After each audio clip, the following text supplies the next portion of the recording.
Welcome to the typical Skeptic podcast, where we dive deep, you decide.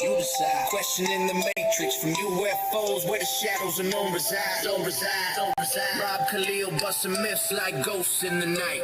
Paranormal pros, secret space ops, yo, we keep it real, no fright.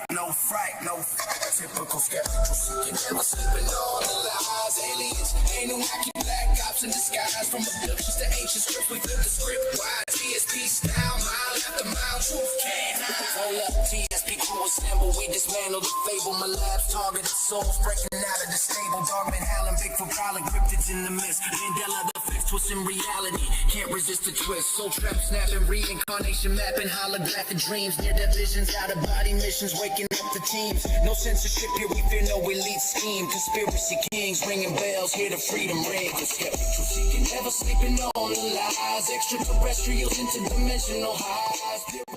Welcome to the typical skeptic podcast, where we dive deep, you decide. Hey guys, welcome back to another episode of the Typical Skeptic Podcast. I hope the intro played okay. Obviously, we're having issues, but I have two of my favorite guests today.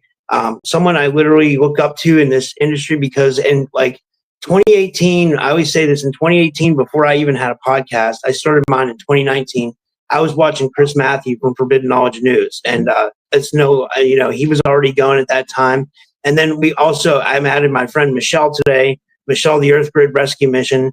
She's a big fan of Chris's, and she's gonna join us. I wrote a blurb about it. I wrote today on Typical Skeptic Podcast. I welcome Michelle Whitney, the Earth Grid Rescue Mission, and Mathieu, Forbidden Knowledge News. We'll dive deep into the hidden history of Earth's energy grids, ley lines, suppressed technologies, consciousness, recent energy, and the humanity is waking up to the forbidden truths long buried by mainstream narratives. Chris brings a trademark depth of conspiracy, spirituality, and the paranormal, while Michelle provides grid worker insight and energy wisdom for a multidimensional discussion. You can follow Chris at forbiddenknowledge.news or on YouTube and Rumble, and you can follow Michelle on YouTube. And thanks everybody for coming. How's everybody doing today?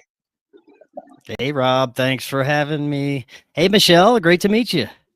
Nice to meet you too. I'm kind of fangirling out.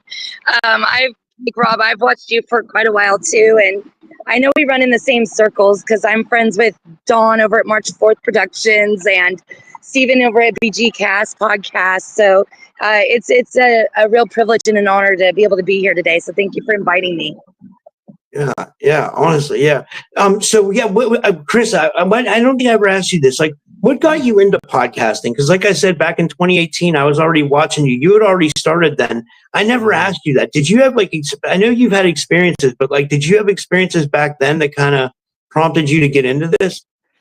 Well, it's an interesting progression of how I got really into this, but it all started around 2012.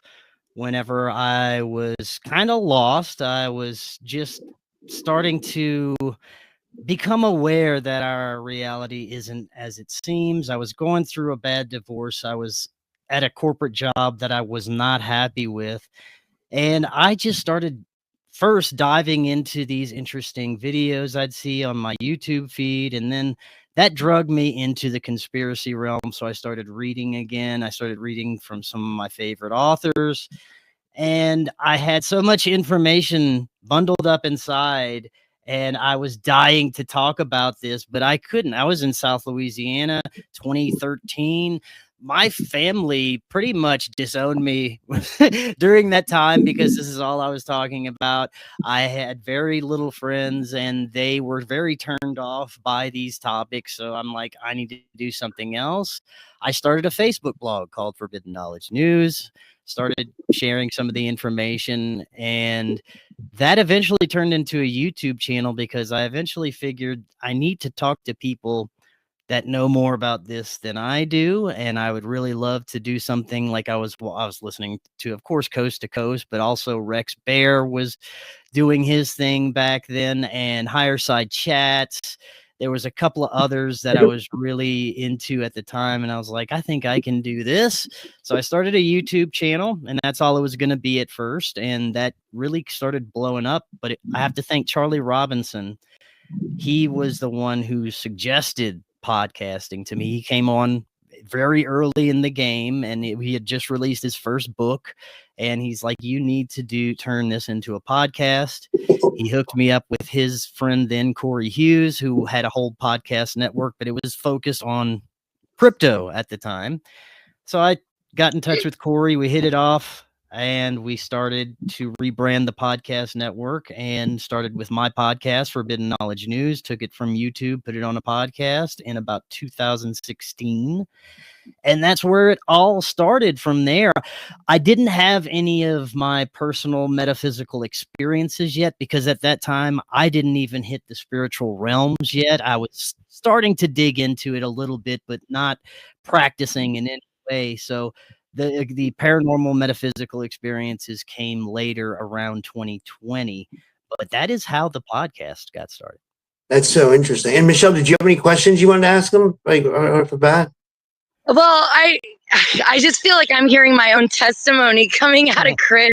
Yeah, I too. So, I'm actually podcasting now because of Rob. I didn't think I'd ever be doing podcasting. I came from corporate jobs, and I work for Veteran Affairs, and my life right now is kind of crazy, but I have found, because of this amazing community, that I have true friends. And my research is like yours. It began years ago, and I was actually studying the work of Renetta Jones. And when her untimely passing happened, I was so just hurt and disturbed by what I was finding.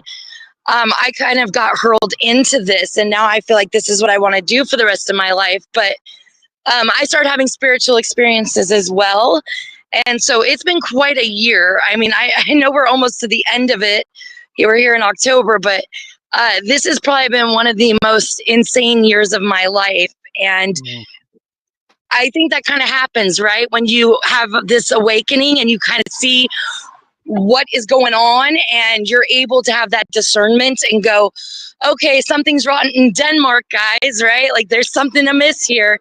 I don't like to take the victim mentality, or targeted individual is very real.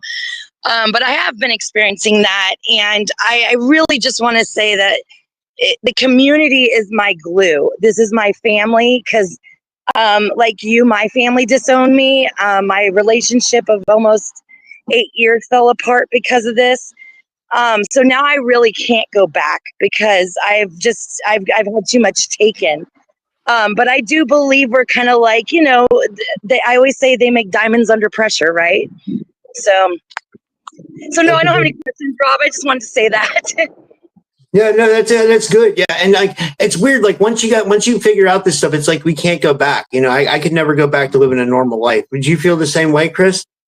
100%, man. I have nightmares that I am sitting at my corporate job sometimes, and I'll wake up in a cold sweat, like, oh my God, thank God that wasn't real. But yeah, there's no way I could go back to just not knowing some of the things that I've come to know over the years. And it's not just the conspiracy realms, but the nature of reality itself is so far beyond anything that I could have ever understood even 10 years ago.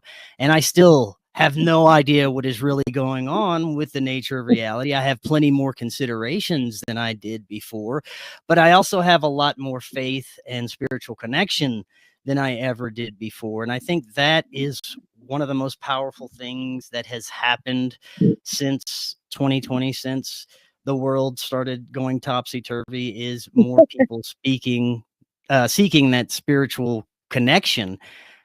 But it takes, like what we've been through, like what we've been talking about, it takes a lot of realizations and navigation through the madness. But unfortunately, this year, like you said, it's crazy. I agree. And I see a lot of people going the wrong direction with things.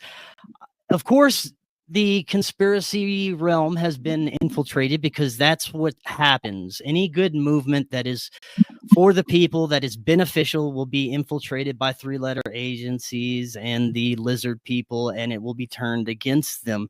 And unfortunately, that's what we've seen happen over the past couple of years. You have your TikTok influencer with the 2-minute conspiracy video of bad information that they just got from another TikTok influencer that is regurgitating information. But the problem is the algorithm props people like that up because, like I said, it's been infiltrated. There's also your high-level players now who are in the independent media space that will give you 80% good information, but the other 20% will lead you down a path of insanity.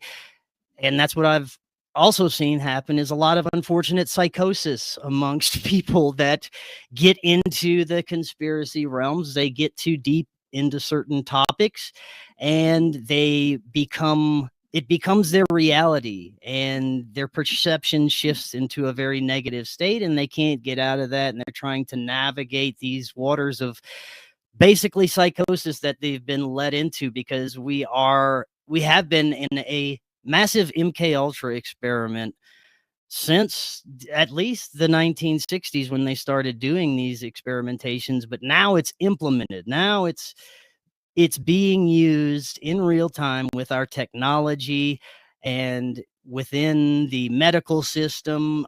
All of our institutions are interconnected to serve a purpose of MK Ultra experimentation on the masses. And excuse me, many people hear that and they'll think I'm crazy, but once you dig deep enough into any of this, all roads lead to that. There has been an infiltration into all of our institutions by psychopaths that are attempting to gain control over the masses through psychological manipulation. And the psychological manipulation is basically weaved into everything that we interact with on a daily basis. So yes, this year is a little crazy, and I'm interested to see where everything goes. I think that what we see on the TV and social media is highly theatrical and doesn't reflect what is real in our reality. We have to go outside and talk to real people and interact and do things like this, actually interact with real people to find out where we're at.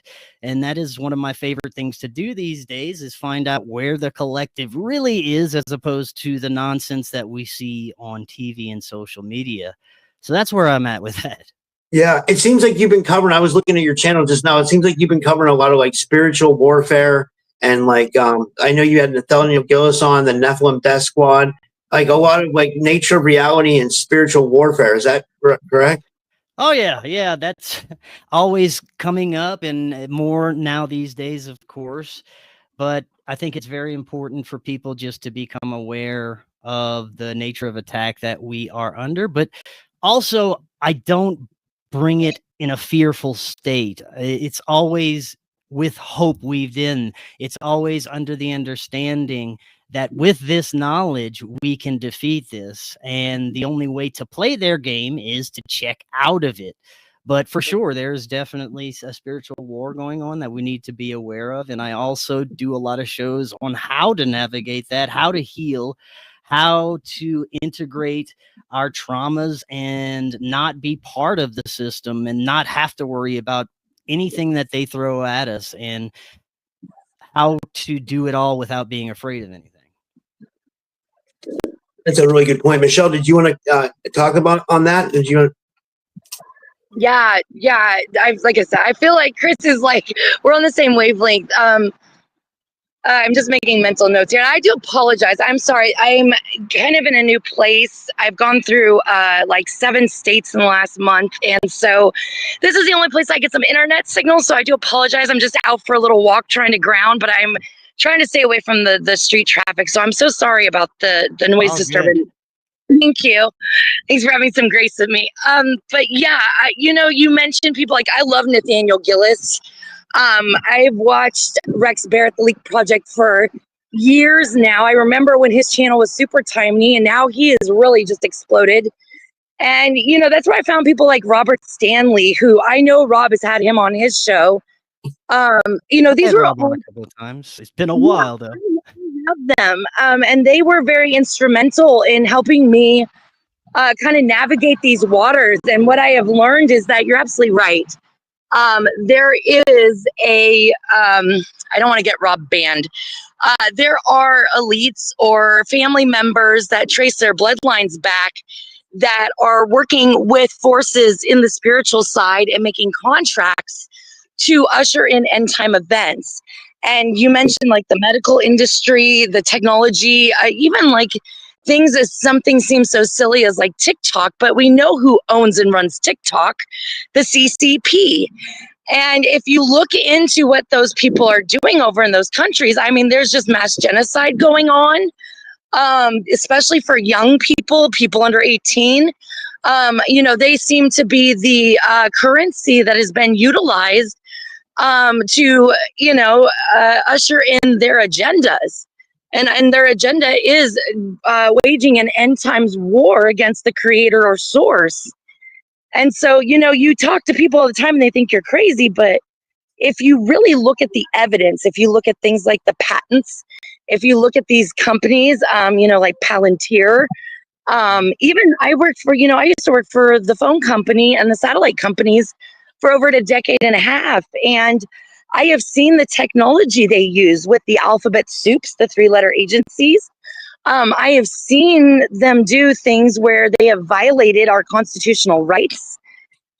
They are, now at this point, they are psychologically grooming the future generations so that they aren't thinking for themselves. We know that they have targeted the reproductive rates, right? The systems of how are even our hormones, right? That this is just a random statistic, but like I'm 40 years old and the level of estrogen that my grandmother had at my age was 3 times the amount that I have. This has all been done strategically through pharmaceuticals and pharmacia and the food industries. And now they're doing it with the entertainment. And I mean, I know like most of us watch, oh my gosh, what's it called? I can think it's Pickle Rick right now. What is that show, Rob?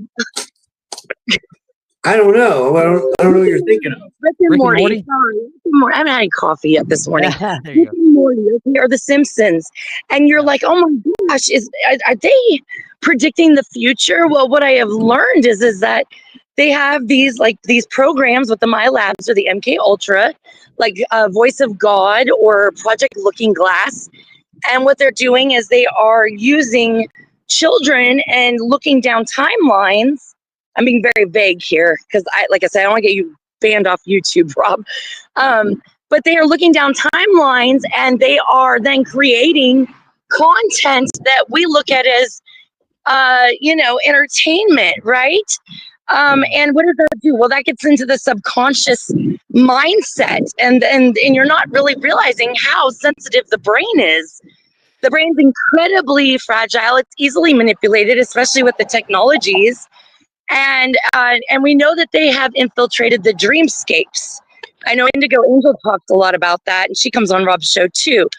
And so all of that to say, I think that all of us have kind of had this awakening and this calling, and we're doing the work, right? We are trying to get people to wake up and realize, hey, like something's amiss, but I like how you said you don't do it with fear mongering. I'm not about fear either. I'm about empowerment because I do believe we ultimately do hold the power, that we are the ones that are capable of stopping it. And like you mentioned, through conversations like this, it's like a little time capsule, but it's very thought provoking. And all you have to do is plant that little seed in someone and it'll grow, right? And that'll trickle and it'll extrapolate out and affect other people. So while it does seem scary, and we've been all through hard times, I know that. But I'm very hopeful about the future. I'm very hopeful because I do believe ultimately we are going to end up turning the tides in favor of humanity and Michelle, taking back our sovereignty. Let me ask you, I want to go back to something you were talking about, how they're using essentially children to remote view the future and they're implanting this in our cinema. That's very interesting. I've been exploring synchromysticism a lot with different guests and getting different understandings. I haven't yet explored this possibility. I've heard of it before, but based on everything that I've explored so far and all the evidence, I wonder how much hands-on activity is going on surrounding the predictive programming in films, the symbolism, the connection with high impact events.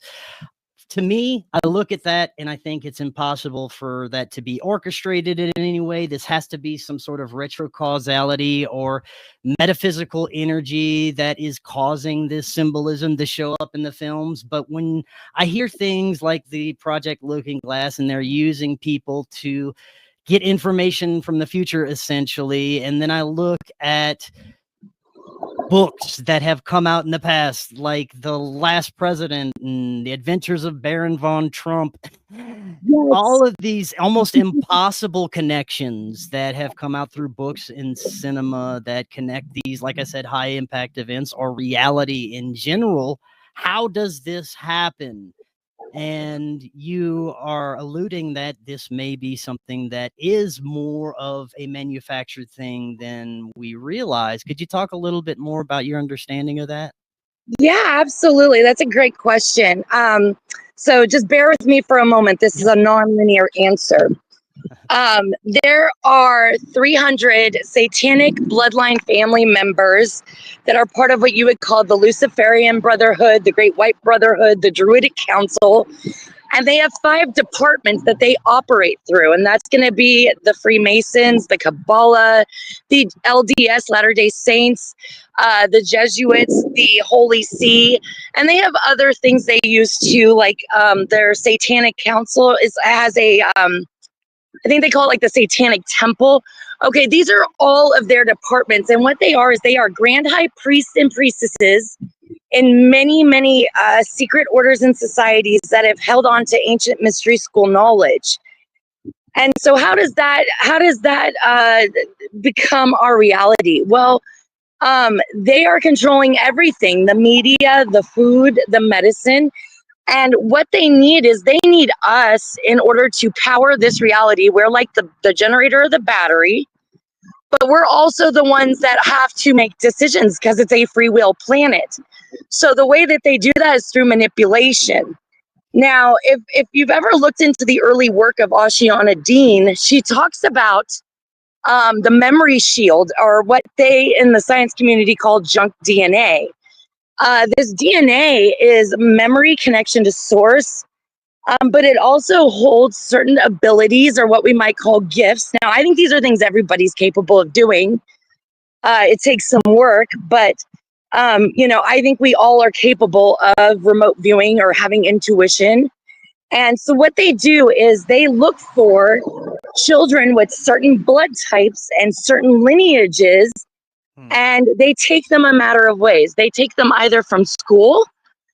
There are portals that are located in the schools, and there's 6 military dumb bases that they take them to from the ages of 4 to the ages of 10, and they are fully trained up. And you can look at people like Arkeem Ra, his testimony, that's what I am alluding to.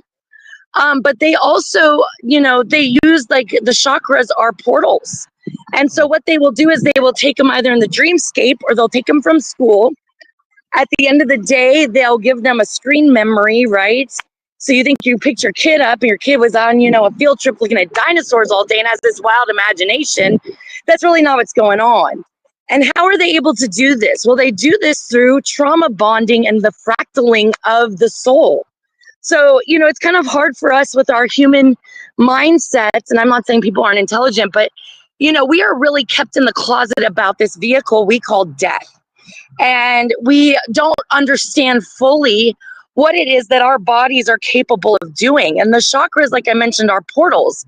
So they will take these children, they'll fracture them, and they have these advanced technologies where they can clone you, they can create a container, and etherically, this fracturing of the soul can be captured and contained in this clone. So I'm sure, we hear about altars and stuff like that. That's what I'm talking about. Right. So, the reason why they're putting it in the media, there's a few of them. I appreciate you allowing me to be long-winded. So I'm trying to get to the point. Yeah, that's great. So what they do with the media is, one, they're psychologically grooming you, right? Like right now we're hearing all about Project Bluebeam, this 3AI Atlas. There's going to be an alien invasion, right? We were hearing all these things. Well, the other thing that they like to do is they like to get us to do their dirty work. And why is that? Well, Ashiana Dean, when she talks about the memory shield, the layer of the body where the DNA is, that has been genetically manipulated so that it's not active. And when you don't have activeness in the memory shield, you go through incarnation after incarnation, and you never ascend or raise the vibration, essentially creating what they call karma.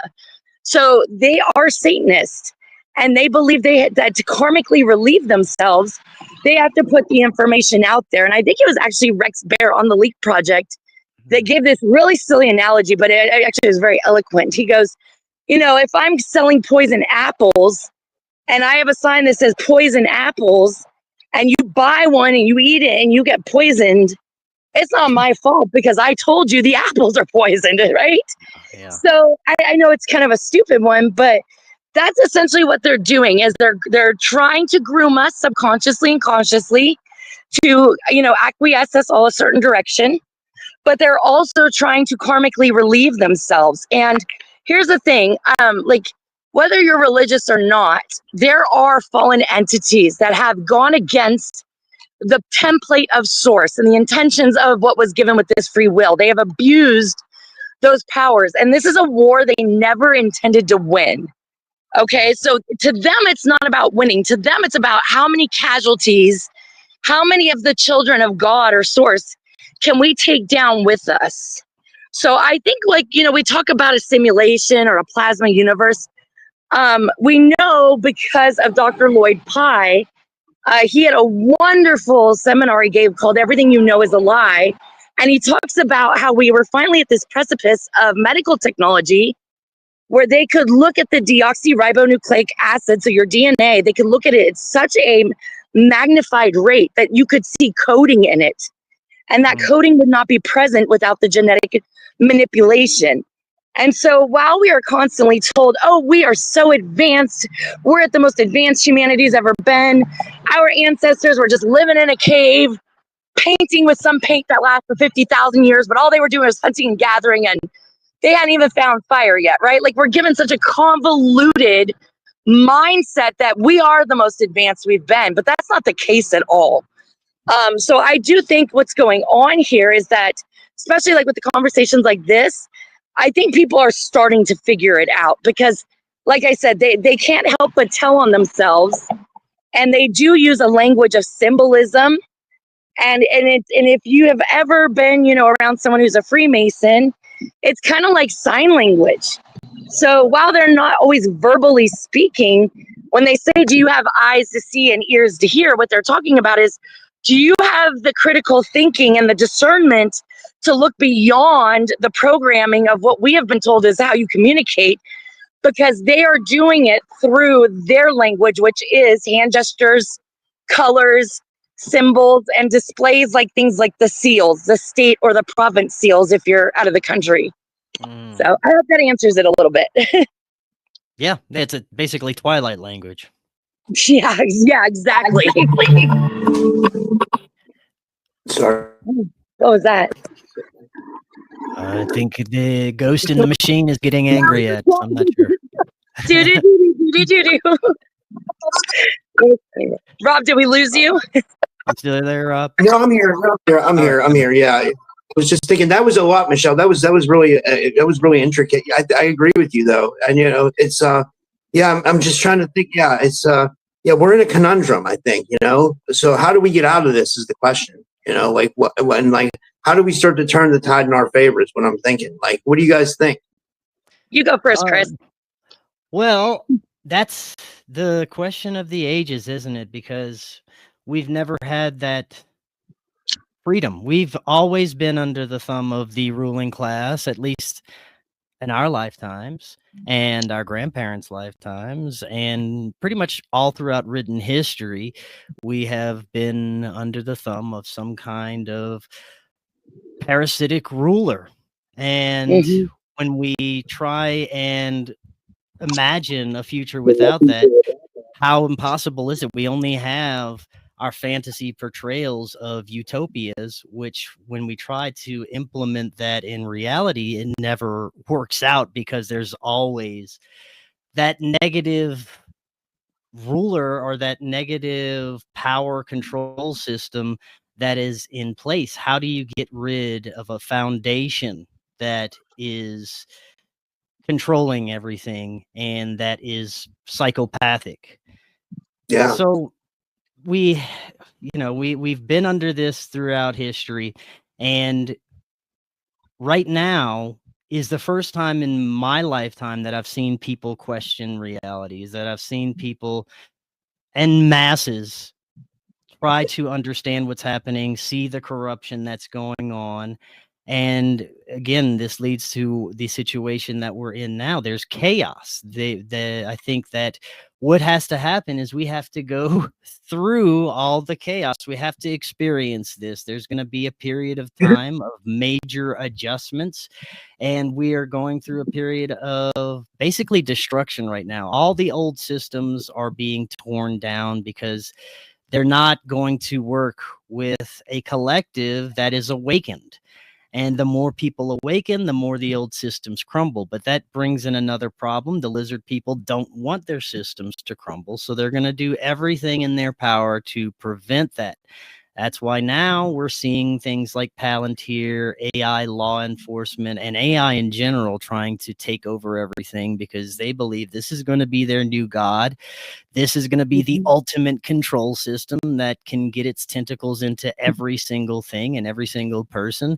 And then we can have a matrix within a matrix that pretty much traps everyone. And this is their ideal utopia. We can't play the game if we're going to win. We can't participate with those systems. We can't be integrated with this technology, at least the way it's headed now, at least the way direction that they want it to go. We cannot participate with it because any participation, they are going to steer it in their direction. That's why we have the left-right paradigm. That's why we have the voting system and politics and everything the way it is. It's two-party system. They want people in those extreme sides of everything so they don't come together in the middle and see what is really happening. So until we can do that, until we can check out of the extremes, check out of the political system, check out of the need for their corporatized products and poisons, until we can check out of all that and not participate in the system, that is when real change happens. And it's starting. More and more people are checking out, and that's where you see the chaos building and building. And unfortunately, it seems that it has to get worse before it's going to get any better. We have some shit to go through.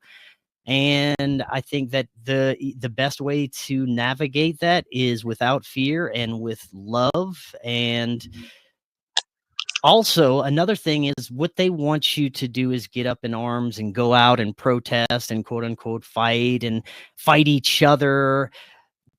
What going out to the protest is going to do now and in the very near future is they're going to target you as a domestic terrorist. They're going to have your face on file. They're going to have you out there with whatever cause and whatever sign you're protesting with, and now you're part of a database. You're the enemy, which is another agenda that is floating out right now, making the American people the enemy, domestic terrorists on both sides. If you can't see that, you need to step back a little bit from your political delusions and take a look at what's really happening right now. We are under the guise of we need this immense security and AI law enforcement and all these new systems because the evil illegal aliens are going to come in and take over everything and kill your children and everything, that all the propaganda about that. Well, that's fine. Okay, clean up the illegal aliens, whatever. 4 years from now, this technology is going to be implemented. It's going to be in place. If you think the other side isn't going to use it for whatever agenda, crazy, insane ideology that they're going to put through, you're just as insane as them, because they're going to use it for their side and all their crazy agendas, and the pendulum will swing back. And with each time, this technology will get bigger and stronger. And that's why we just have to check out as much as possible. I agree. That's really well said, Chris. There was a comment from Kriya here. She says, I'll put it on the stage. She says, I also see a rise in white supremacy. She says, it's real weird, blatant racism now. I kind of see that. Like, my friend's a real hardcore MAGA, and he watches that, and it seems like they, like you said, Chris, like what they're doing with like the illegal aliens. I mean, I do see a lot of illegal aliens coming into countries, but I don't know what the purpose is behind that. If there's I think it's like you said. I think they want us to all fight and like get up in arms about this shit. And it seems like it's blatant in our face. I don't know. 100%. That's just all about division, divide and conquer, problem, reaction, solution. We're seeing it all play out right now. All you have to do is just, like I said, step outside of your political ideologies, whatever you think you believe, and take a look at a bigger picture. Go on, say, if you're a Republican, go on a Democrat's Facebook feed one day and see what they're looking at. And then if you're a Democrat, go on a Republican's feed and see what they're looking at and see how extreme each side is and what they're trying to pump in. It's the same thing, but it's just spun a completely different way. That's a really good point. Michelle, did you want to comment on that? Yeah, no, I agree. There's a lot of really great things you said. So I just can't answer anything but be long-winded. You're good. That's just how I answer. So I agree with you. I really do. I have some opinions about what they're doing in America. And I think, for example, like if you look at Hawaii and you look at all these fires and you look at all these children that were coming across the border, there were some really good investigative journalists in the independent media that had the forethought to pay attention. And what they were seeing were people that didn't look like they should have children coming across with droves of children. And if they were young, they were knocked out, right? Like literally knocked out with like medications, right? So that they couldn't be stirred or awakened. And if you look at the numbers of missing children, right? Like, so we had the first president, the one before Trump, and he just opened the floodgates, right? Now, part of that is because they want to create division. I always say there's one race, and that's the human race. We're all brothers and sisters, and we're all divinely made. And they have created labels and created political parties and groups and belief systems so that everybody argues over who is right. It's all a distraction. And it's part of their, as David Icke would say, their totalitarian tiptoe. And I always remind people, we're over here arguing about who is right. And we're literally dealing with the utmost of evil incarnate, the very definition of evil incarnate. Sorry, I had a notification. My apologies. We're dealing with the most evil incarnate consciousness, and they're doing teamwork like they're Olympic gold medal winners, right? And we're over here arguing about whose religion is correct. I think that there is a way to win all of this. There's a couple ways. And I've done shows with Rob about this. I've done the Knowledge of the Forever Time that talks about how you use the megalithic structures, the Nazca lines. It's a star map, and that we can literally leave through pyramids that are all over this planet and walk off into the stars, which is where I believe we are meant to go.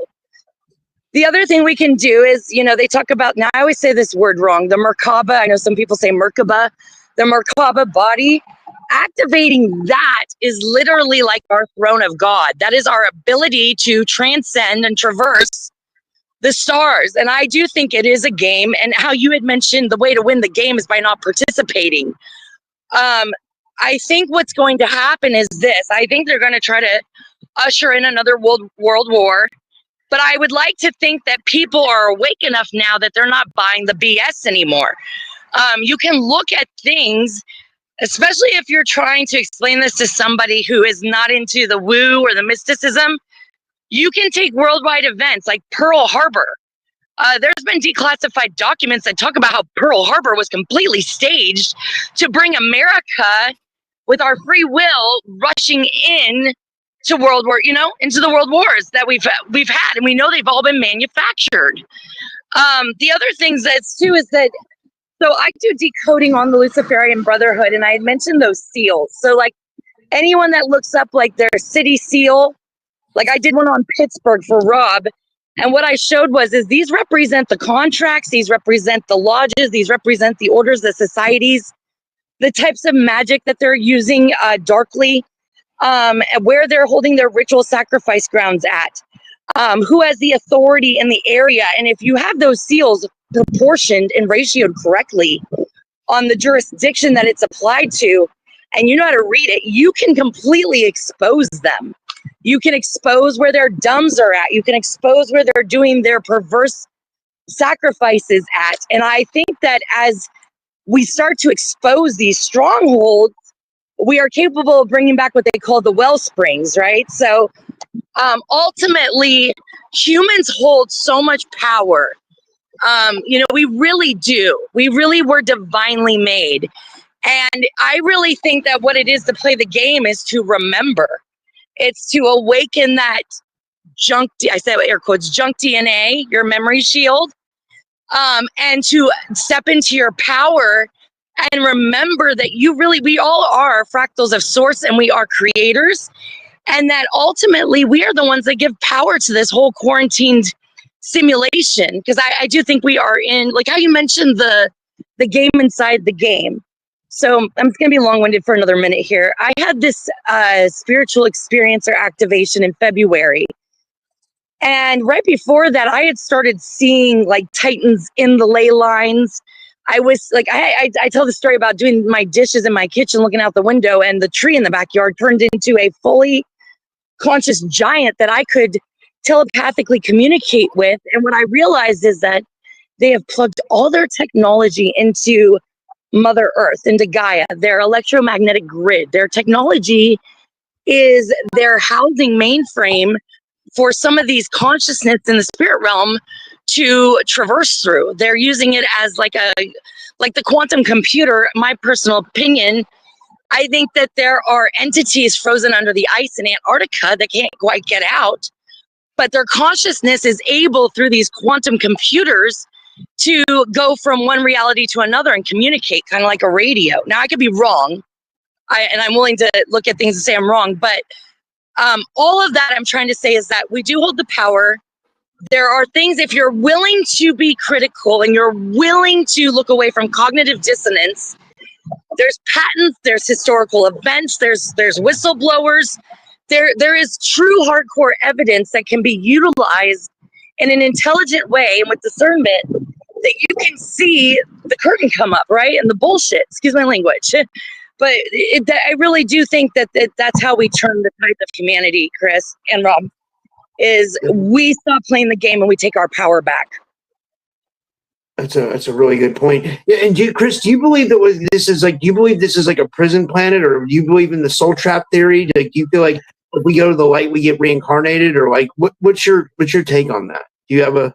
This is something that I believe is partly another psychological operation, and it really, in my perspective, it depends on your perspective of things, but there is more and more people that are exploring Gnosticism just because of what I said earlier. We've never experienced true sovereignty as humans on this planet. We've always been under the thumb of some ruler, some parasite, and we've never been able to have that experience. So a lot of people, with all the other realizations that are coming out right now, are turning toward Gnostic understandings. And not only that, you mentioned David Icke earlier, the work of David Icke, and it explores the possibility that even when we die, we are greeted by archonic entities that pose as our loved ones and send us back. And all this planet this realm is a recycler that we are sent back to, so the archons basically can feed off of us.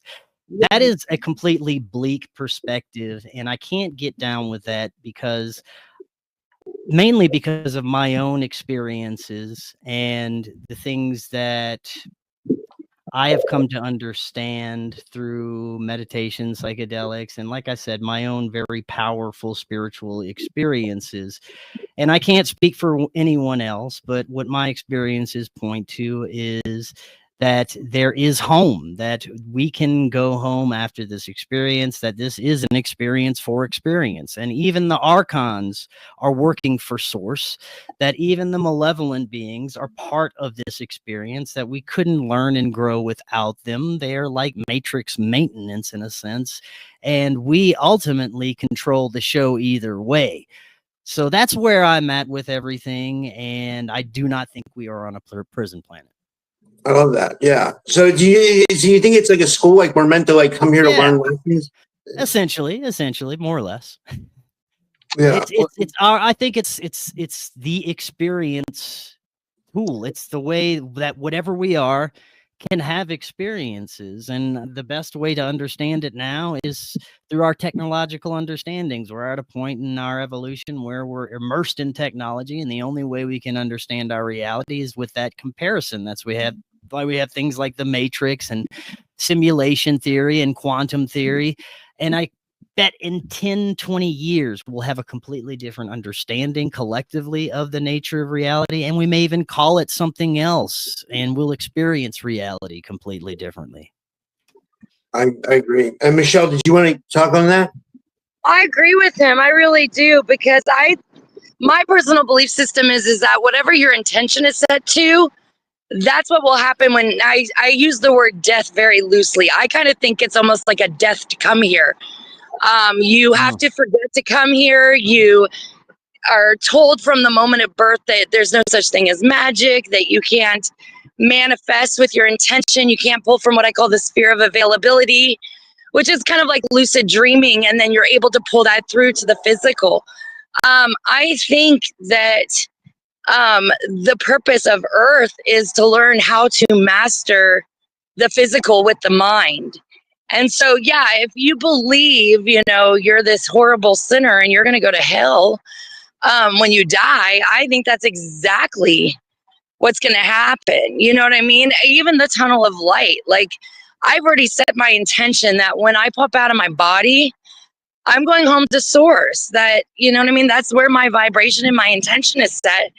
And that it's ultimately a choice, right? And I even think it was a choice for me to come here. I still do think that there are forces at play. And like you mentioned, yes, they are part of it. I believe heaven or the spiritual world is like a judicial system. I know there's a court, and ultimately they have to have permission to be able to do things. I still do think that they have gone off the rails. I don't think it was ever the intention of source for there to be blood sacrifice and suffering in the way that we're experiencing it, but I do believe there's supposed to be sorrow and joy.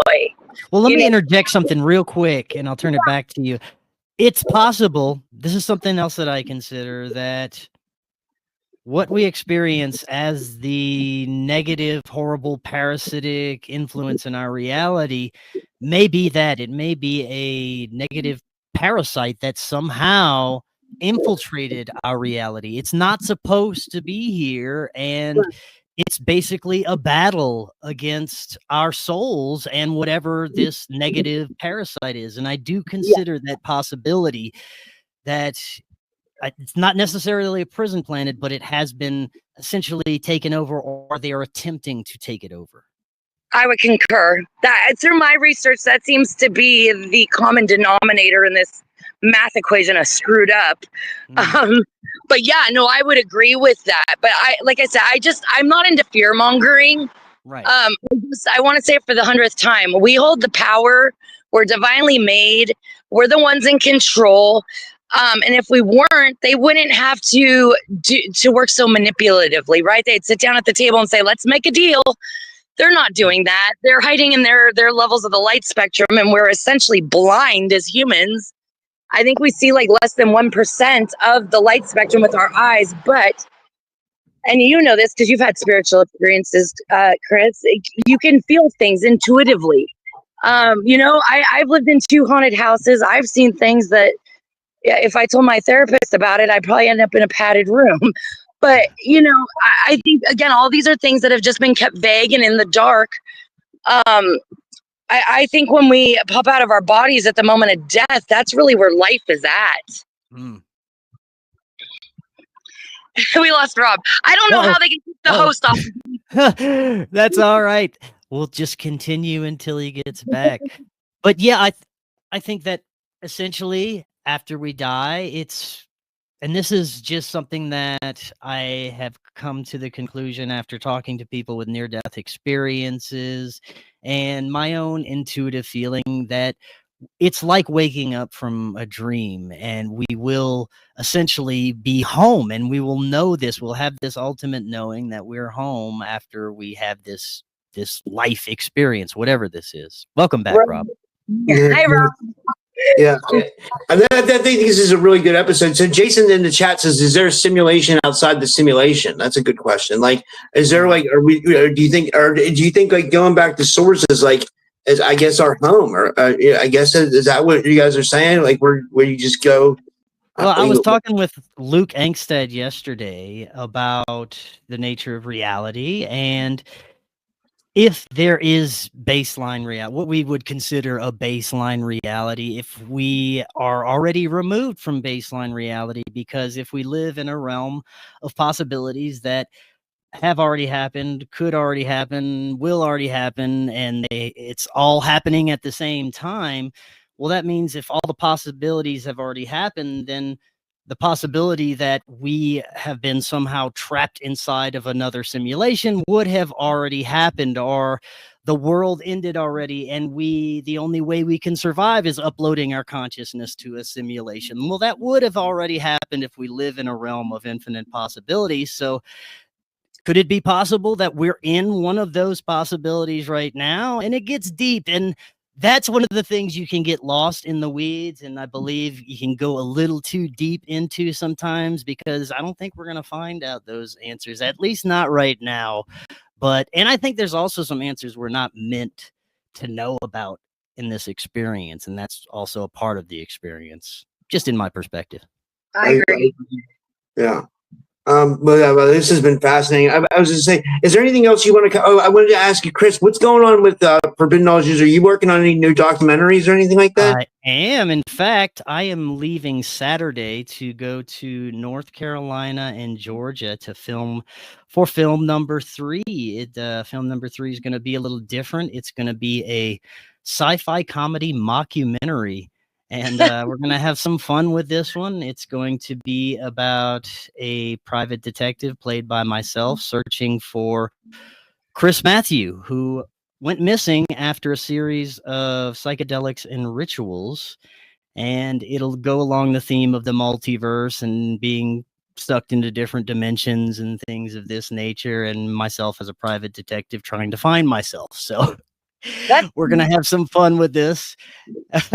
And yeah, we'll be filming for the next week or so in those locations, and then we're going to come back to Colorado and finish it up and then start editing, and hopefully we'll have that released early next year. And other than that, we'll just be doing our normal thing, about 6 shows a week on Forbidden Knowledge News.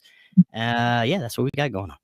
And then also, you have 2 other documentaries too. You have a called Louisiana, and did you want to talk about that real quick? And are those on streaming platforms? Yeah, they are. And this is a great time to watch it. Halloween season. Go check out Occult Louisiana. That is free on Tubi, on Roku channel, Apple, on a bunch of other streaming platforms.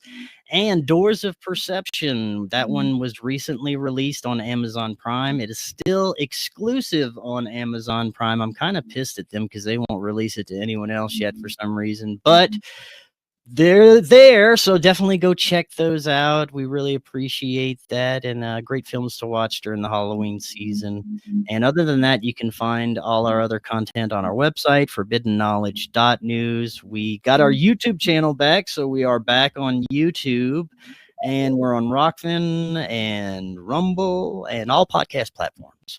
Yeah, what do you think's going on with the censorship? Do you think like we touched on a lot of like controversial stuff today. Do you think they're censoring stuff hardcore still, or like what do you think? I don't know. It's hard to tell, man. YouTube seems to have backed off, but I'm still shadow banned as hell. I got 30,000 subscribers, but I'm getting a couple hundred views per video. That doesn't really make any sense to me. But yeah, I I think in a way they're have to ease up on it a bit, but at the same time they're still shadow banning people, so it's hard to tell. I was just kicked off of TikTok for the 4th time, so I'm not gonna go back on there.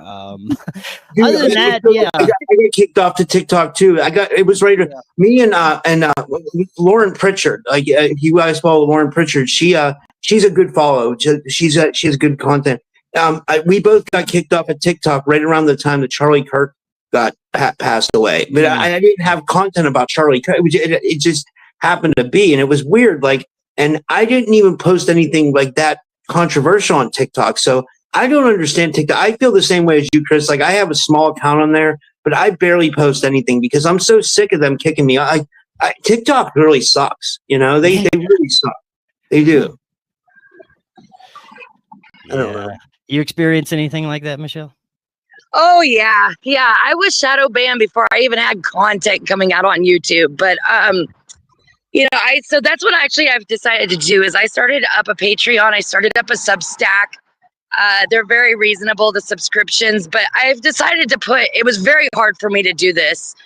You know what I mean? I'm not a gatekeeper, but I do have to eat, unfortunately. So what I've decided is that instead of worrying about being monetized by YouTube or TikTok is I'm going to allow the community to support me. And that feels like an equal energy exchange where if they are happy with my content, then, they'll support me. And then that way, I don't have to worry about the likes of YouTube getting bipolar and deciding to take my channel down randomly, because I've watched them do this to Rob. And actually, Rob, I just want to say congratulations on getting your podcast remonetized. I think you said on Spreaker. So that's amazing. Like, yeah. I know we've known each other for months, and I read through all the small print on YouTube's policy when you go to try to get your channel back. And Rob and I were putting our heads together trying to do everything we could. And ultimately what Rob decided to do is, you know what, I'm just gonna have to start over. And that's the amazing thing about this community is it really is a soul family. And we all we come together and we cry together and we go through our problems together and we have our celebrations and successes together. Like, I know Dawn and Spinja, they got married on the podcast, and I mean, like I say, it really is a family. But yes, Chris, I have experienced it. It's frustrating. It's really hard, especially when you feel like you have information that the world wants to know. And, if I was doing a podcast where I was half naked and lip syncing cover songs and doing mascara, I'd probably be viral right now. Yeah. Hey, well, send me an email, Michelle, and we will get you on Forbidden Knowledge News. We'll get you a guest spot on there. I would love that. Yeah. Yeah, I'll get that information from Rob after the show, and I'll shoot you an email. Right on. Well, yeah. Is there anything else you guys want to promote before we go? And thanks, guys. This was awesome. No, just check out my films and listen to the show. All right. And Michelle, do you want to promote anything? Sure. Well, you can find me. I'm on YouTube. I am the Earth Grid Rescue Mission, or Michelle Whitney 5604. You can find me on Patreon, Substack, and Spotify. I am the Third Eye Roll 007. So it's all spelled out with letters except for the number 007. And those are new, but I'm working I've got a lot of content I'm getting ready to release. Unfortunately, I've just been kind of bouncing around, and hopefully now I'm in a more stable place where I'll be able to start uploading content every day. But I just always want to say, Rob, it's an honor. It's a privilege. I love you. You're like my brother to me. It's a home here at the Typical Skeptic podcast. And Chris, I am really looking forward to being able to be a guest on your show. Oh, yes. Looking forward to it as well. Yeah, and you guys are awesome. Like I said, Chris, I've been watching you for a long time. So it's always an honor to have you on my show. And Michelle, like you said, you're like a sister. So yeah, this was awesome. And yeah, everybody that's watching, follow these guys, follow Forbidden Knowledge News. He's being shadow banned, watch his film on Tubi and Amazon Prime. They're really good. I've seen them, Doors of Perception and Occult Louisiana. And then also follow Michelle on Substack and Patreon. And thank you, everybody. And I'll be live again today a couple more times. So I'll see you guys in a little bit. And thank you, everyone, and have a good night.